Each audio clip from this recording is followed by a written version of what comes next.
On this week's Bet the Process podcast, sponsored by Splash Sports, which is a great partner that does all sorts of great office football pool type games, bracket games, one and done. And in this one, they do a US Open tier game, which you can access at splashsports.com/BTP. It's $100 entry fee, no guaranteed prize, no overlay, although Jack entered, so he says there's an overlay. And we also have Michael Kim on, which is super exciting. Rufus and I have been wanting to have him on for a while. He's an unbelievable follow on Twitter and obviously the best golfer we've ever had on this podcast. So, with that, let's start the process.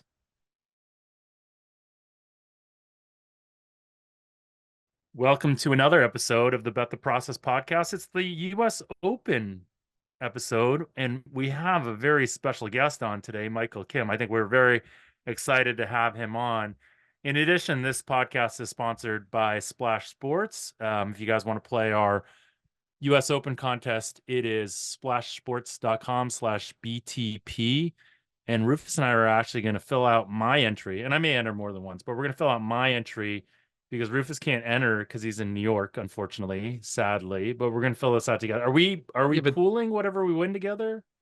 sure. No, do you want to split the Whatever, winnings? Yeah, whatever we'll you want, split the Jeff. winning. Whatever you want. We'll split the winnings. Well, what do you mean? I'm giving you money. What do you? What do I want? Is I don't want to split it with you if I win, but I want you to pay the whole entry fee if I lose. Of course. Okay. I want 10. I want 10-1 odds on Scotty Scheffler, but just because I want it doesn't mean I'll get it. Okay. Tier 1 is Scotty Scheffler, Xander Schauffele. Scotty Scheffler. No matter what. How many people are in this contest? Right now, there's only 8, but hopefully there will be close to 200, which is what we have it pegged at. We usually get a lot of people that enter the day of. So let's assume that there's north of 100.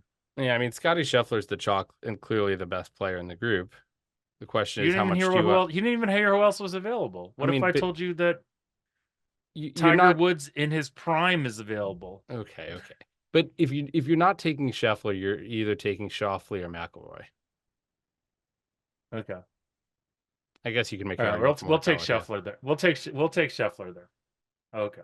I mean, and I would say Scheffler. I would go Scheffler or the contrarian. The contrarian and me would take McIlroy, but I'll let you decide. Okay. Tier 2. I really just want to root against Scheffler. Okay, let's go McIlroy. Louisville. Let's go Rory. Divorce narrative. Divorce narrative. Narrative is strong. He's, there aren't penalty areas to mess him up. Okay. Tier 2 is Cantlay, Hatton, JT, Corey Connors, Hideki, Max Homa, Alex Noren, Denny McCarthy, Sahith, and Keegan Bradley. I say let's go Sahith. I was going to say the same thing. I like that. All right. Tier 3 is Christian, long name, Sam Burns, yeah, Benny On, Wyndham, Dean Burmester, Matt Fitzpatrick, Troon Ambassador, Brian Harmon, Sepp Straka, Tony Finau, and Jason Day. By the way, I'm doing this without looking at the actual odds on the players. Yeah, that's fine. That way. Yeah. Who'd you say first? No, after Bezadenhout? Sam Burns.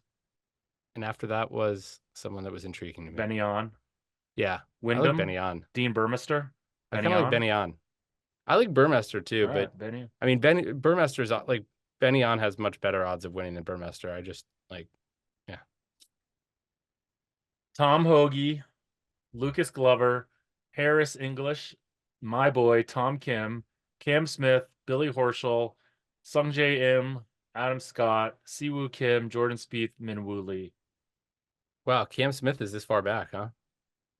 Yeah, their tiers don't always quite make sense, but maybe is it official World Golf Rankings or something like that? No, I don't know. I think he's higher than that because of his British Open win. I don't know. I mean, I would. Jeff, who are you feeling in this particular? I love Tom Kim. Area? I would take Tom Kim. I don't want Tom Kim. Okay, Minwoo Lee then. He's too short. Yeah, I could fuck with some Minwoo Lee. Like blow the whistle. Let's minimum Woo Lee it. Okay. Shane Lowry, Cam Young, Brooks, Mackenzie Hughes, JT Poston, Aaron Rye, Right. Tyler Moore, Kurt Taylor. Kitayama, DJ EVR. I mean, Koepka is definitely the chalk there, right? I mean, Koepka, I mean, I don't know how he's in that How's tier. Koepka playing? Well, he played well last. He's I think he gained 1.8 strokes adjusted true strokes gained last week. His game is good right now, but I feel like we need to go with somebody else, differentiate. No, let's take Koepka. Okay. All right, last one. Christian Kirk, Steven Yeager, Christian Will Kirk. Zalatoris, Akshay I think he's Christopher Kirk Bhatia. probably, but Christian Kirk Christian Kirk. is a No, football player. the football Yeah. players. The football players playing. That you Yeah. didn't know that? You didn't hear about this? It's a crossover.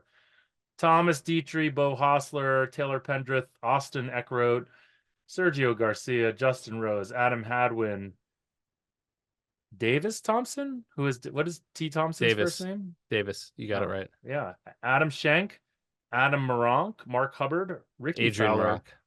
Ryan Fox, Rob McIntyre, Victor Perez, Nate Taylor, Nick, Tom McKibben, Yep, Tom. Adam Svensson. Correct. Is that right? Yeah, I love this game. Someone Kanaya, Eric Cole, Cam Davis, Takumi Kanaya, Nicholas Hogard, Nikolai, Seamus Power, Grayson Sig, Brendan Todd, Mark Messner. I don't know. Someone Puig. Oh, Yasiel Puig. Mac Meisner. Chasen Hadley. David Puig. It's actually Puig, but yes. Batu, Matthew Pavon, Webb Simpson, Jake Knapp, Lower, Grillo, Clanton, Justin Lower, the other Emiliano Kim, Grillo, Berger, Woodland. Wait, Kuchar, this is a long list. Gordon Sargent, Malnati. All right, just tell me who you want. Ooh, I don't think you is it Gordon Sargent season? You remember a few years ago when we were all over Gordon Sargent? Should we just take Should we take Sargent for who cares why? Yeah, let's take Sargent for who cares. Okay. And then we get to root for Gordon Sargent. That'll be fun. Yes. All right. That's our team. So I'll recap it for anyone who cares. It's Rory Sahith, Benny On, Minwoo Lee, Brooks Koepka, and Gordon Sargent. And we will now welcome in Michael Kim. And we'll actually just talk to you guys all again next week because the interview with Michael's a long interview and Rufus has to go do something for our Calcutta. So with that, let's welcome Michael in. We now welcome in a very special guest to the Bet the Process podcast, someone we've been longing to have on the Bet the Process podcast to get in front of our 7 listeners at some point. It's Michael Kim, PGA Pro, former PGA Tour winner, former, NCAA College Golfer of the Year. What other accolades? I feel like you probably won something when you were like 7 that we could talk about too. That's low amateur at the U.S. Open in 2013 at Marion. Of course, that is correct. There we go. Yeah. Thanks for having me, guys. Rufus, why don't you go ahead and jump in? This is your world. Yeah, I have like a gazillion questions. But let's start with I guess first off, we're big fans of your Twitter account, and I feel like I personally learned a lot from it about the preparation and basically what life on tour is like, which I find really, really fascinating. But this is a major week. How is prep for majors different than other weeks? Well, unless you're at Augusta, usually you're at a pretty new golf course. Most PGA Tour stops, especially for the veterans, I've been out there for 7, 8 years now. You kind of know exactly where all the pins are going to be. You know the course setup. You have a pretty good idea of the game plan heading in. But like Pinehurst, the last time it was there, was it like 2014 or something like that? So you don't know what the conditions are going to be. There's a lot more prep work, I would say, and a lot more homework to do Monday, Tuesday, Wednesday, I think, as opposed to most PGA Tour weeks. Like the next week is at Travelers. I mean, guys have played that tournament for years and years, so they exactly know what to expect. So I would say leading into is just a lot more work from the players and caddy side for the tournament. So what does that work like entail exactly? Like if how do you go about determining club selection on various holes and target lines? Is it like with the coach? Is it with analytics people? They're using your dispersion patterns? I've been using a lot more analytics. It's a lot easier on regular tour sites with the shot length data. I mean, you have real data points for the last however many years, and he'll give me an entire kind of plan and scoring average based on certain tee shots. And to be honest, a lot of times it's just driver most of the time. But course like a brand new course, it's a little different. Obviously, from am I hitting driver here? Am I laying back a little bit, 3-wood, 4-iron? But even maybe more so, it's trying to figure out what kind of maybe chipping technique works well this week, what doesn't. I've seen a lot of guys this week, use putters or 5-woods or 4-irons of that kind of the short fairway runoff areas.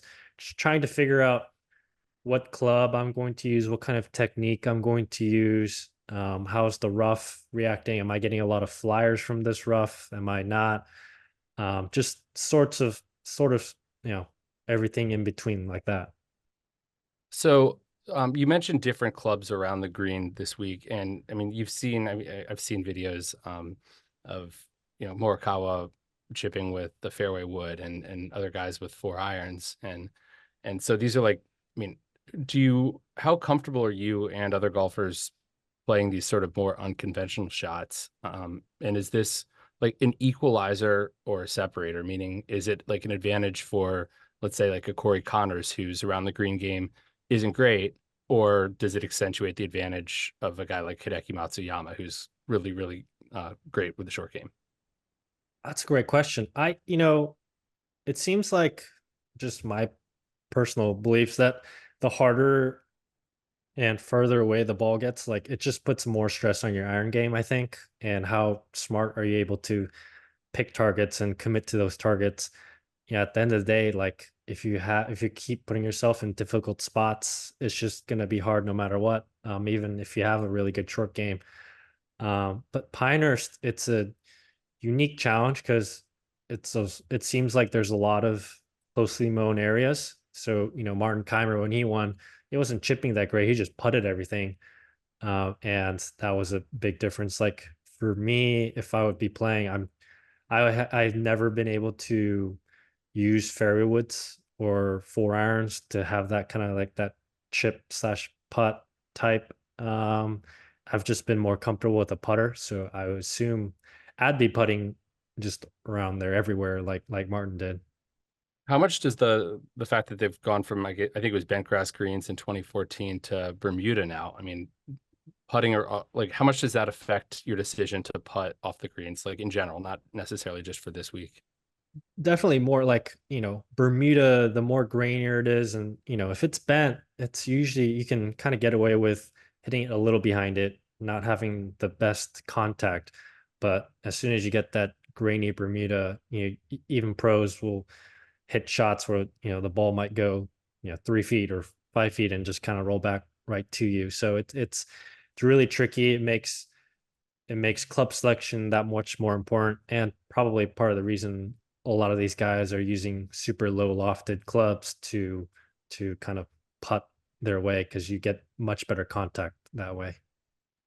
If it almost sounds like it's more of a links style course approach where you can run a lot of ball, or you can hit a lot of lower shots, bump and runs, run balls up.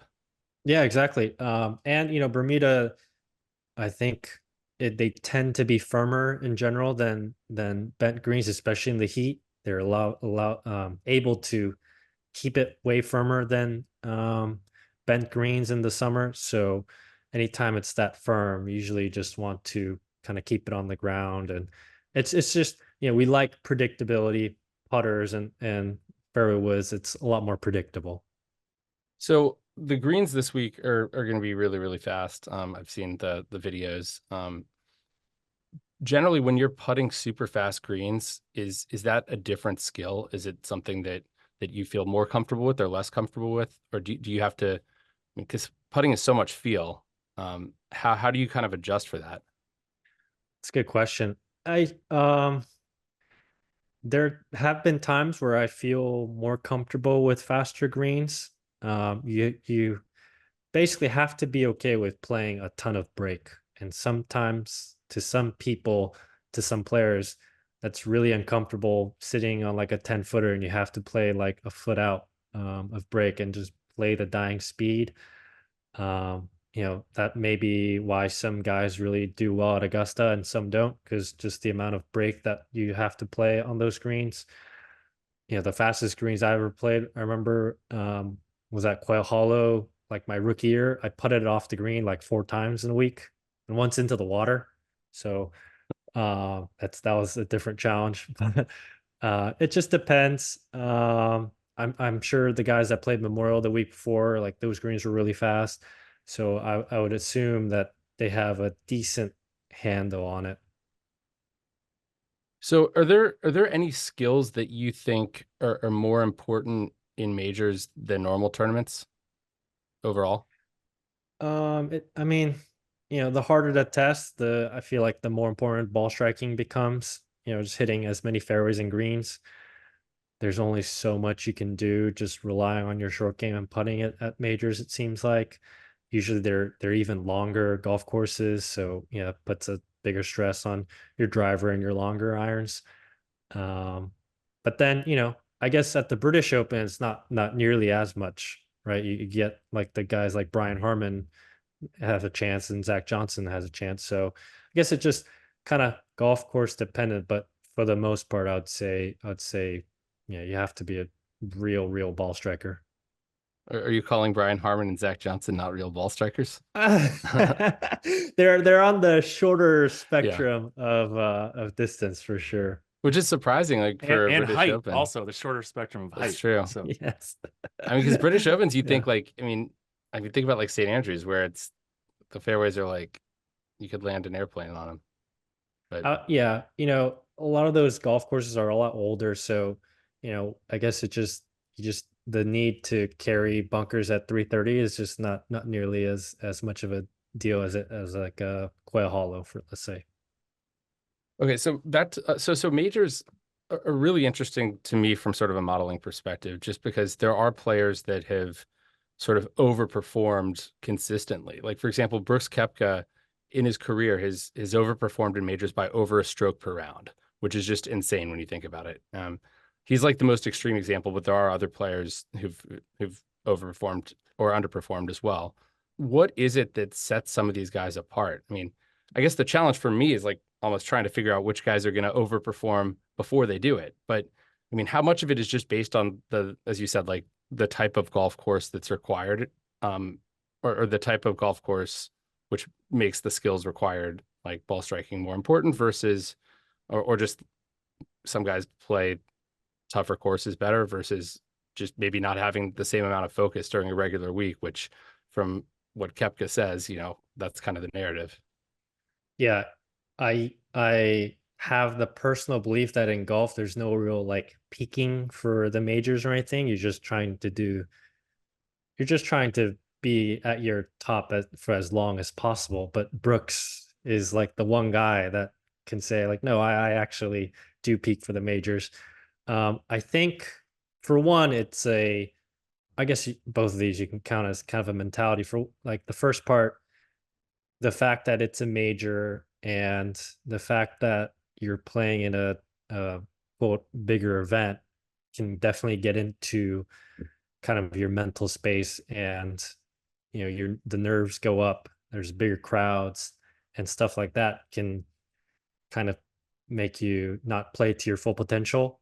And maybe the other part is you just have to be, I think, especially into the greens, just a lot more conservative than at regular PGA Tour events. Most PGA Tour events you have to shoot 20 something under, and at, I guess maybe not Valhalla this last major, but for most of these events, you do have to, par is a really good score, and frankly, like we're not almost as used to that as in regular tour events. So I wish I could have a perfectly, spot on like numbers wise answer, but it's tough.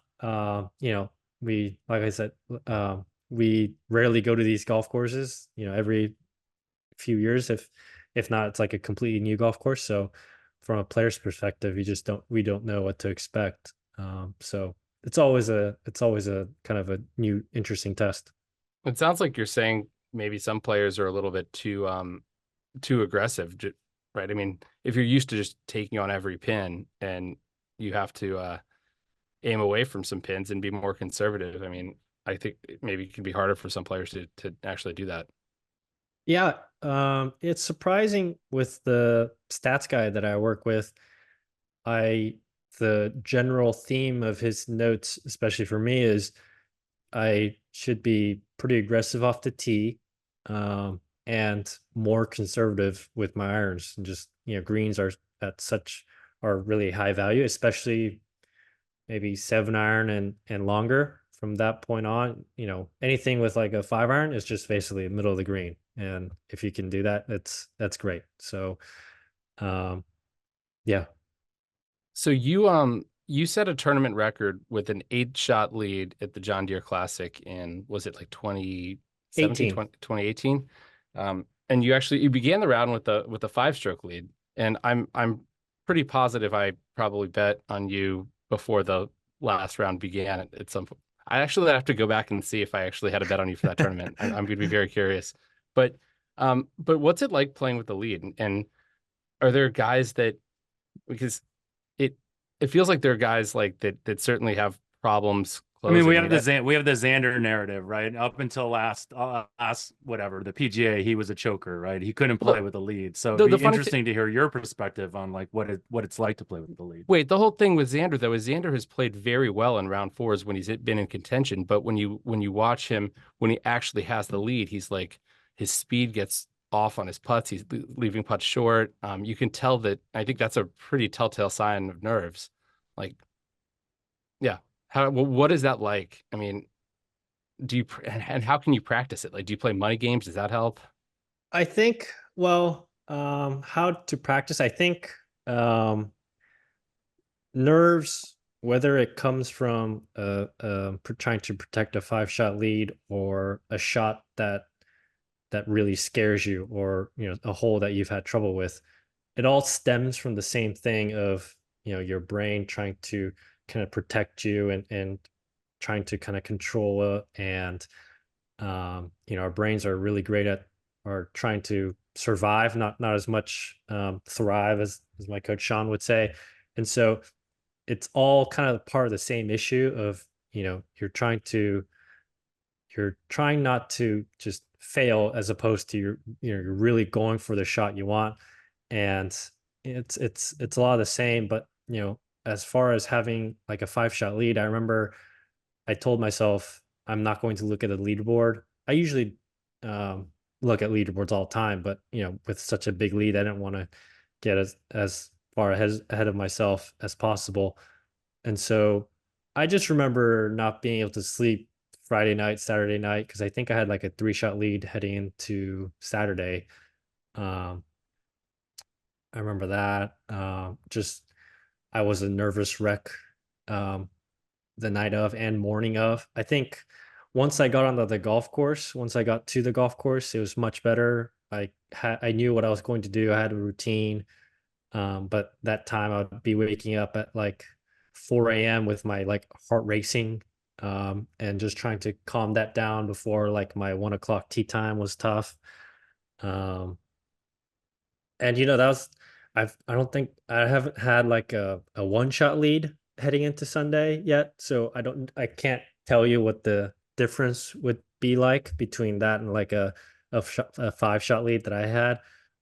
But those are kind of the notes. And I just remember that golf course, it's a course where guys can make a lot of birdies. So I just wanted to make sure I kept the pedal down. I wasn't changing my strategy to be more conservative at all. I was still trying to make birdies, within reason. But those are what I remember.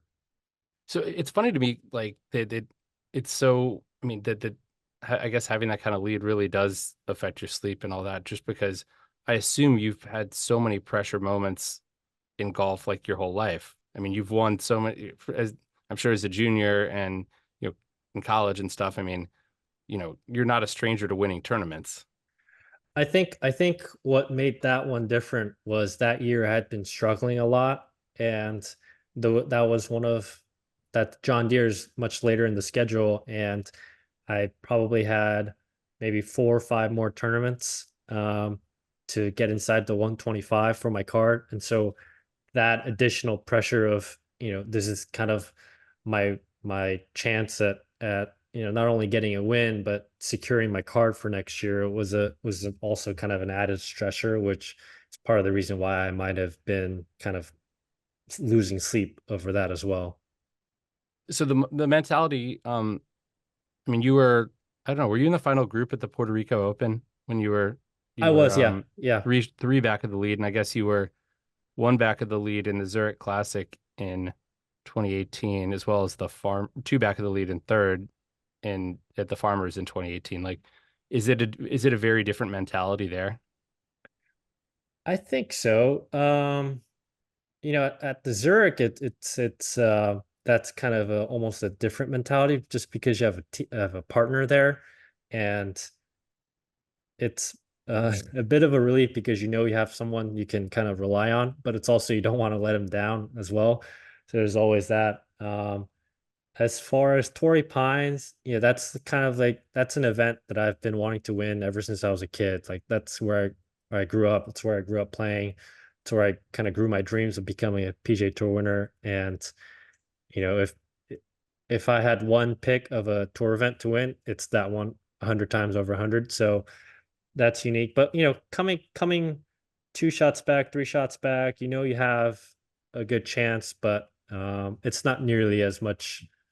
I wasn't nearly as stressed as I was having that big lead, because that big lead, it's like everyone expects you to win. You expect to win. It's a 5 shots is a big lead, and if it's almost like you can only if you win, you did what you're supposed to. If you lose, it's like a massive upset basically. So I mean, speaking of big leads, did you see what happened on the Euro Tour last week? oh my Sebastian gosh, Soderberg, he missed I 3 putts inside of 2 feet. I only saw the last putt he missed. I think it was to get into the playoff. I those give me nightmares of that. 8 shot lead. I mean, those putts are tough. I mean, Max Homa missed what it was like a 2.5 footer, I believe, at Riviera. Then he won in the playoff back. He beat Finau in a playoff. That's This right. was maybe 2021, maybe. Yeah, it was like the COVID year, I think, or one Yeah. of the COVID years. Yeah. But have you played any money games with Phil Mickelson? I have not. I mean, the I've San Diego played connection. around at Torrey during the Farmers. I think it might have been 2021. But I've not played any money games with Phil, unfortunately. I feel like my theory is money games might help get better, like help under pressure, especially if you're playing like for big money.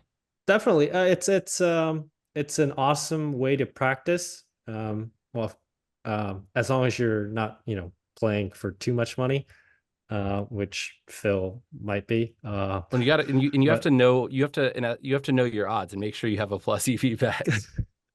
correct. But in practicing golf is pretty tough, because it's really hard to kind of have that tournament feeling, and one of the real ways you can kind of emulate those tournament pressures and feelings is having a big money game. As far as like the dollar amounts, I mean, I've played in limited amounts of where I was playing for a decent amount of cash.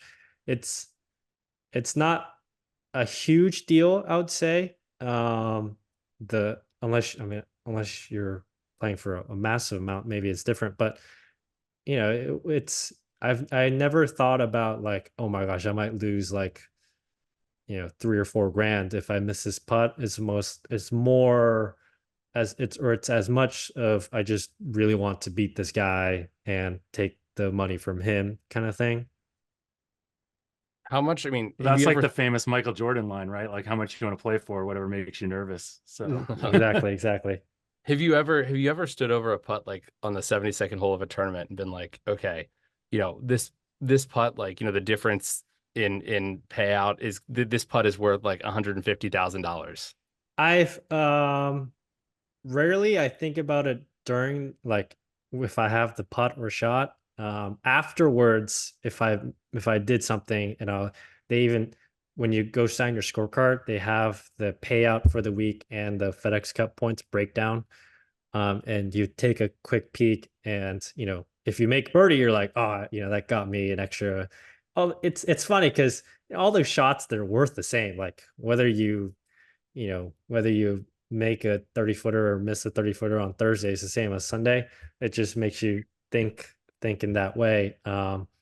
I think I may have thought about it a little bit at the signature event last year at Quail. I was playing well, and I made bogey on 18, which probably cost me a decent amount of cash. But definitely afterwards, after I see how much I might make or how much I made, I think about it more than during.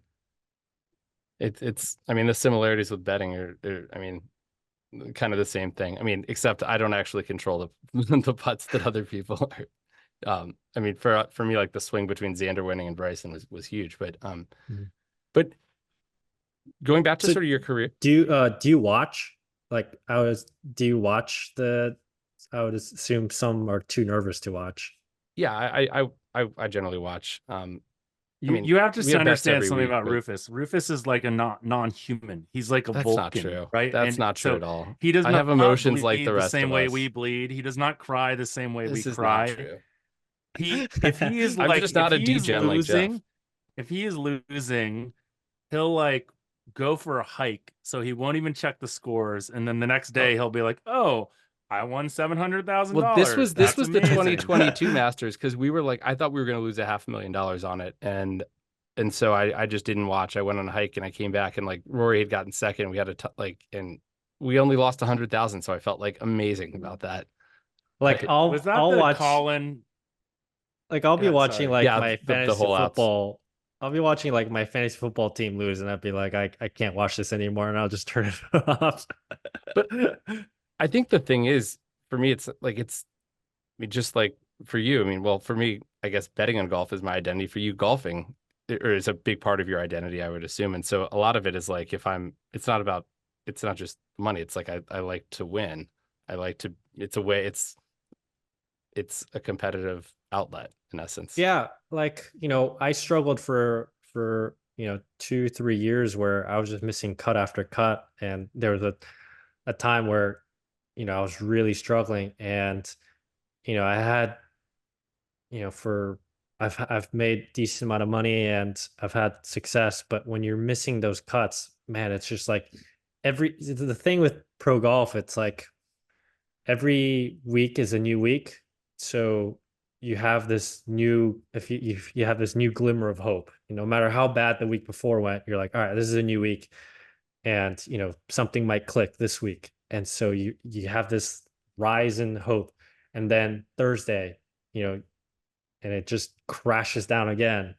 And then the next week you get that hope, and it's just that kind of up and down was really hard for me, where you know you're just putting your heart and soul into trying to be the best golfer you can, and a miscut is basically just a total F for the week, especially for me at that time where I'm just searching for anything but couldn't get anything to go. So it's super cutthroat, and it can be pretty tough at times.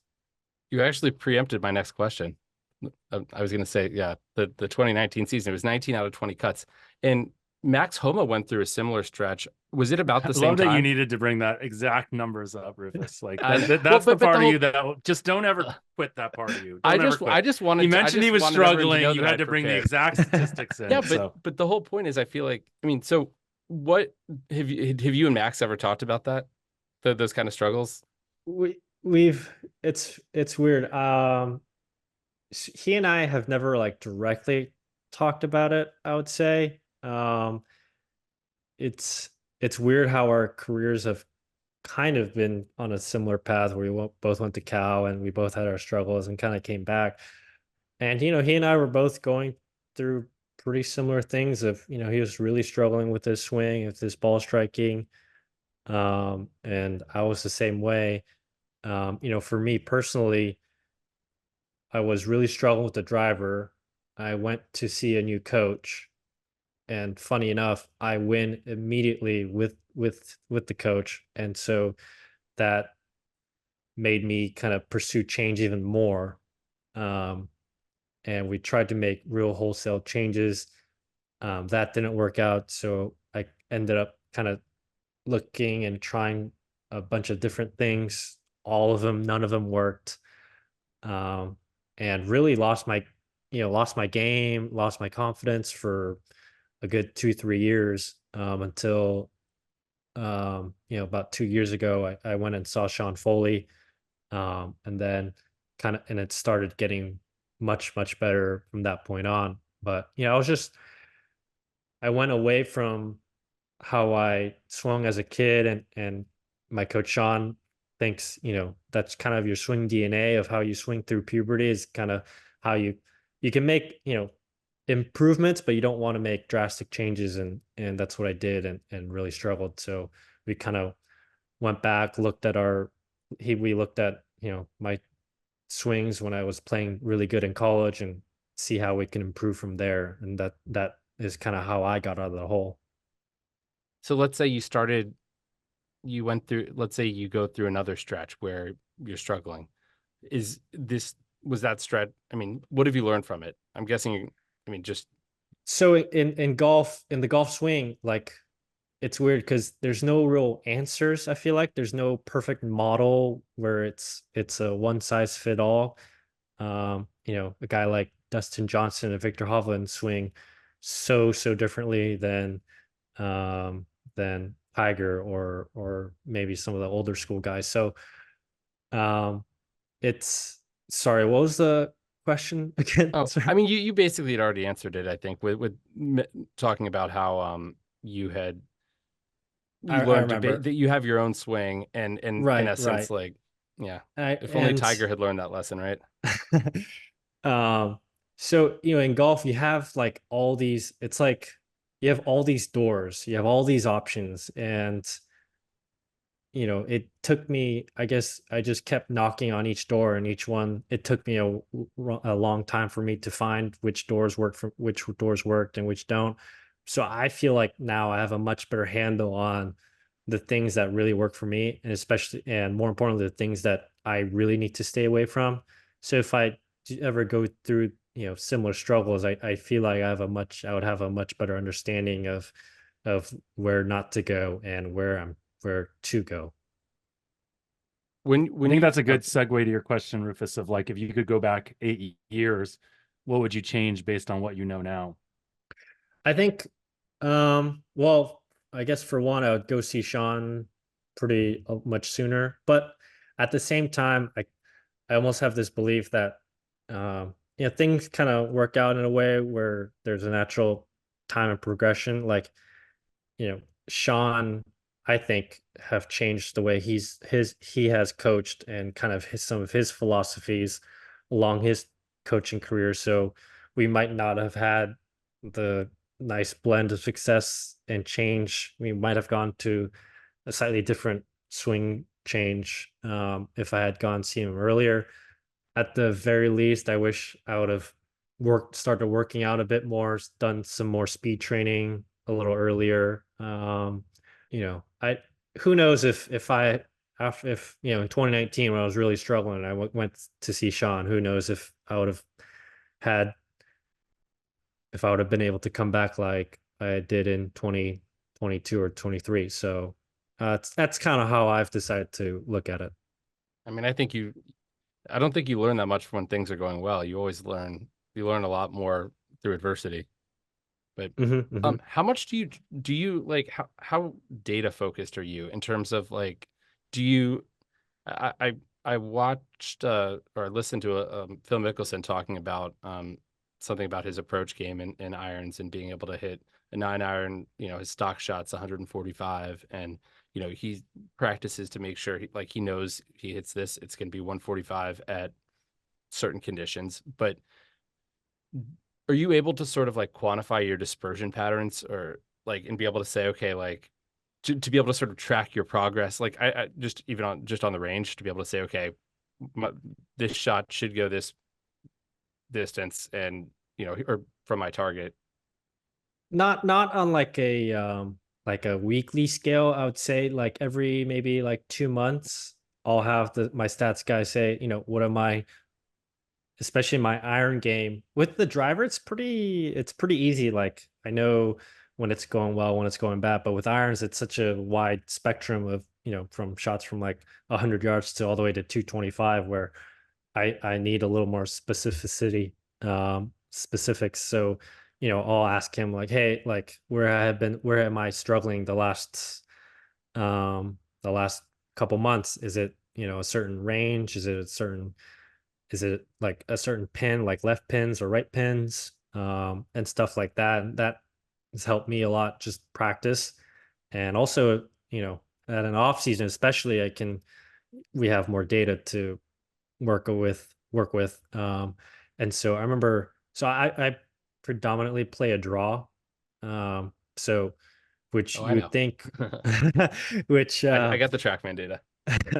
if you were if you would think like a draw, like you'd think left pins would be my kind of green light pins. But with the shorter clubs, he mentioned I was actually worse at the left pins, because I was being way too aggressive on my targets, and or got too wanted to just hit it so close or whatnot. So he mentioned with the shorter clubs, I needed to be maybe a little bit more conservative and stuff like that. So that was really interesting to me, at this last off season. I'm pulling up your. I'm inputting you into the U.S. Open field right now just to see how you compare in terms of like the TrackMan. Like you're a more extreme draw player than everybody except Grace and Sig Yeah, in the U.S. Open I field. play a draw. Yeah, Yeah, and the thing is, and it's becoming yeah, like a dying breed. Most guys play cuts or favor fades now. So it's like me, Chris Kirk, Eric Cole, Grayson Sig, Eric Cole. Basically, a lot of the shorter guys that are trying to eke out a little extra distance. Benny on, Benny on, does he? I thought Corey he used to Connors. be Corey. Yeah, yeah. There you go. Yeah, Can I ask a yeah. question? I'm going to ask one question, Rufus. You can ask one more, Okay. and then I want to ask a fun question at the end. But I like this question about pairings, and obviously, like I've heard you talk before, there are obviously people you feel more comfortable with than others. Um, two parts to this. One, how much of an impact do you think that has on your performance? Like, does it have any kind of meaningful impact playing with, say, someone like Max, who you're super comfortable with and whatnot, or playing with someone who like grates on you? And then can you give us one example of someone that you are actually friendly with off the course? So it's kind of more a joke than anything that you don't enjoy playing with. Well, you know, there are definitely guys that I enjoy playing with more than not. So, but at the same time, I don't know if there's like a real like numerical value, because it'd be one thing if we'd have a bunch of rounds of these guys together, but it's pretty often, especially in my pairing kind of group, that it's a pretty wide span. And I did see some guy on Twitter like made a list of guys I did the best with and guys I played the worst with, but it's like 2 rounds, so it's just such a small sample size. You're not sure. But me, like, and I would assume most tour pros, like, we just, as long as, or if they're really slow, that gets really annoying, because you don't really want to be timed. You don't want to be waiting on a guy. That can get super annoying. There are guys that my caddy and I have like a small like joke of a list of guys that complain a lot. And so, we'll be like, oh, we'll joke, oh, he's top five complainers on tour and whatnot.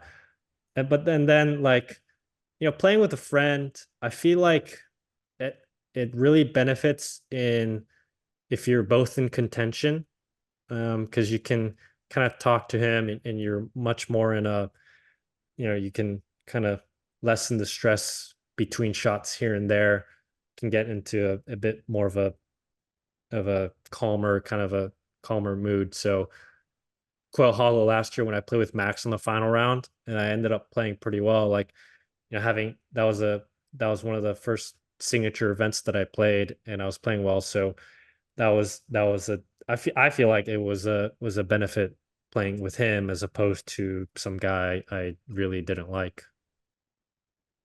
It's funny. I mean, you say that you're right. You don't have a big sample size playing with individual guys, but I did an analysis before. I was curious if there were guys that everybody plays poorly with, right? Like slow play guys, or like Bubba Watson, or I don't know, because it seemed, yeah, Bubba Watson seemed to always be complaining, and I don't know. Anyhow, and I actually did find some differences. I found so I did find there were significant differences that actually were more than you would see just based on randomness.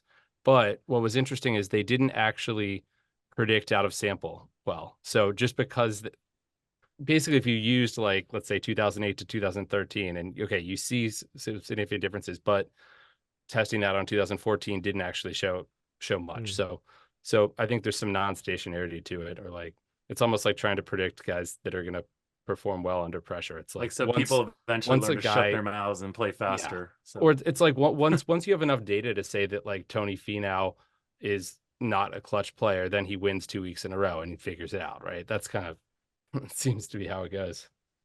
You got one last one, Rufus? I mean, yeah. If I only have one last one, I have to like figure out which one of these. I'll ask him. I'll ask him my like totally trivial trite question. Then you can have the last question. Let me ask. Let's go with your trivial one after. I'm curious. Like, so I've been betting for a living for 15 years, and I still enjoy a lot about it, but I don't have the same drive and motivation that I once did. And I think also as you get older, and I'm not married, I don't have kids, but there are more that you know of that I know of. That there are more demands on my time, and so it's like it's harder to. I mean, I don't spend as much time, like I don't grind as hard as I used to, and I imagine like what is that? What is has it been? Have you had any? I guess I'm trying to figure out how to phrase this. Are you just as motivated as before? Do you practice as much now as you did earlier in your career? Is it easy to stay motivated? Like, or I'm sure you practice more efficiently, but like, what has that kind of journey been like for you? That's two-part. I feel like for motivation wise, because of that 2 or 3 year stretch that I talked about of me really struggling, I'm like even more motivated to win again, and all that. More so, I feel like, than before, just because I know how hard it is. I'm way more grateful for having a tour car. I don't take it for granted. I When I do well, I enjoy it way more than I did before, and all that. As far as like practicing, I actually practice a little less than I used to. Part of that was, I mean, I probably put in more hours during those bad times than I did at any other point in my career. But I learned that just banging golf balls on the range of, I did a lot of block practice, which doesn't, at my skill level, doesn't really equate to a ton.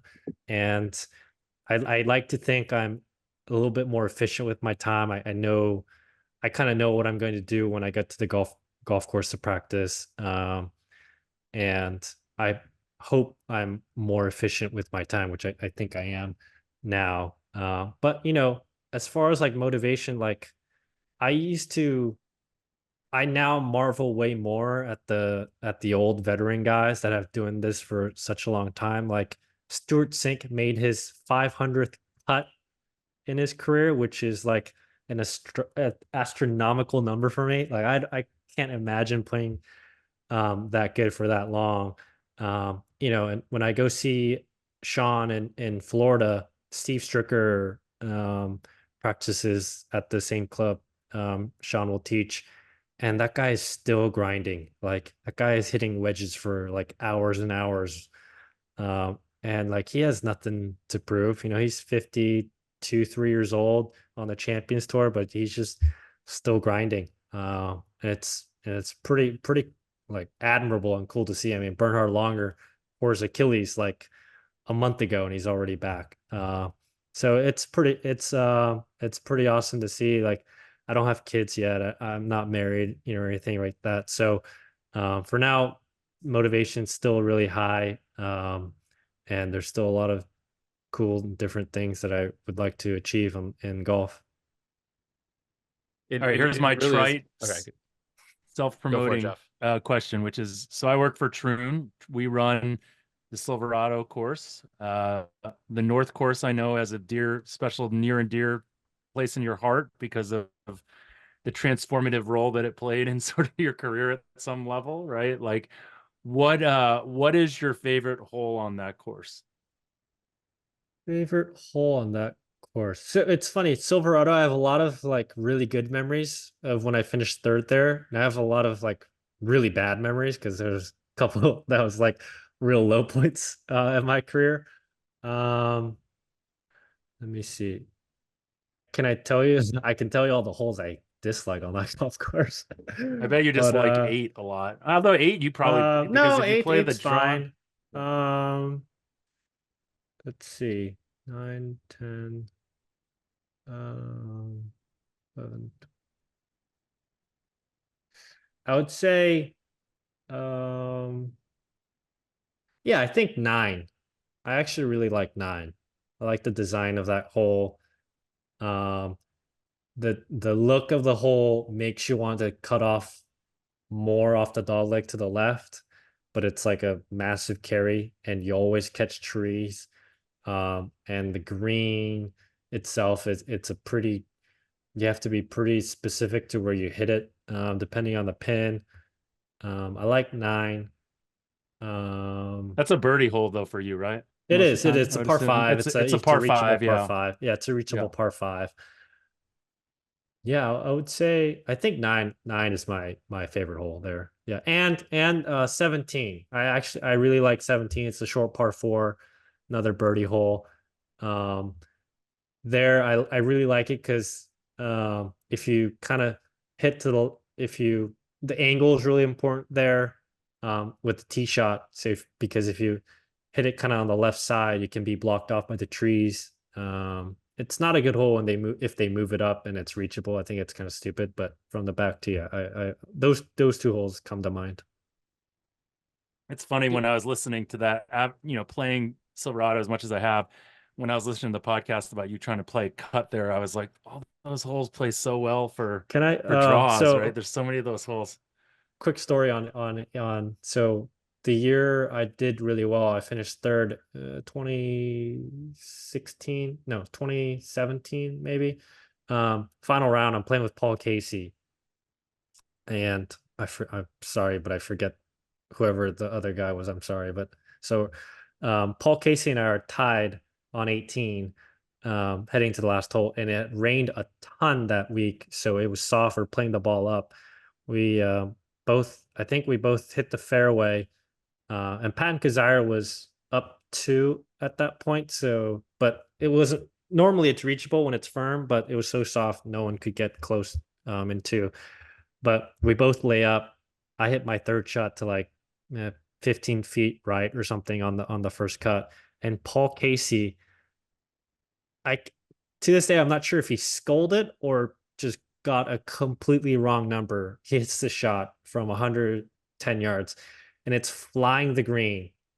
It's he hits like the plastic cutout where some members can actually like kind of watch at a ground level, from behind this. I don't think it was even They glass. have It didn't huge sound like stands set glass. up there. Yeah. Got stand. Anyway, it hits off the grandstands and bounces back to 10 feet, and he makes the birdie putt to break the tie, and he finished like solo second or something, and I finished tie for third. I think that glass panel or whatever, that panel cost me like over like Oh 80K or man. something like that. Did he call bank? No, he called No, anything? he's just like, I guess it worked out, and he just made the putt. After Kyle Stanley blew his 3-shot lead at Torrey Pines, Oh my God. Snedeker, yeah, we had a lot of money on that. It was bad. But Snedeker hit in the playoff, hit one off the grandstands, and I believe, and it went on the green and Did it really? on the second playoff hole, the par 3. Either that or I just like completely made up that memory to just make the story better. All right, let's let him go unless there's one you really want to ask. I want to know if you have any favorite and least favorite courses on tour. The favorite for me is Riviera. It's usually always a top one. Obviously TPC Deer Run, where I won, is a good one. I also like Colonial. The redesign is, I'm not sure. It's kind of, I feel like it has to be kind of to be determined. I feel like overall they made it a little easier. Scores were high, really high this year because the greens were new and they were firm. But once it kind of gets back to soft, I feel like guys are going to shoot even lower than before. Hilton Head, I really liked. I don't like courses where there's a lot of penalty areas as the main problems. PGA National. I can't stand PGA National. It's a Troon course. Come on, guys. Sawgrass too, I guess, right? I don't mind Sawgrass as much. I don't like what's the where Arnold the Palmer, 3M play. TBC Twin Cities. There's so much Twin water Cities, a ton. I think they always have the most water balls. there. I just really enjoy Riv. Like, you can find your ball basically. There's almost no hazards, and the design and the angles kind of make that golf course. All right, Michael. Thank you so much for spending time with us and letting Rufus nerd out with you. We look forward to following you as you continue your big resurgence in golf. So thank you for joining us, and look forward to following you even more on Twitter. Absolutely. Thanks for having me, guys.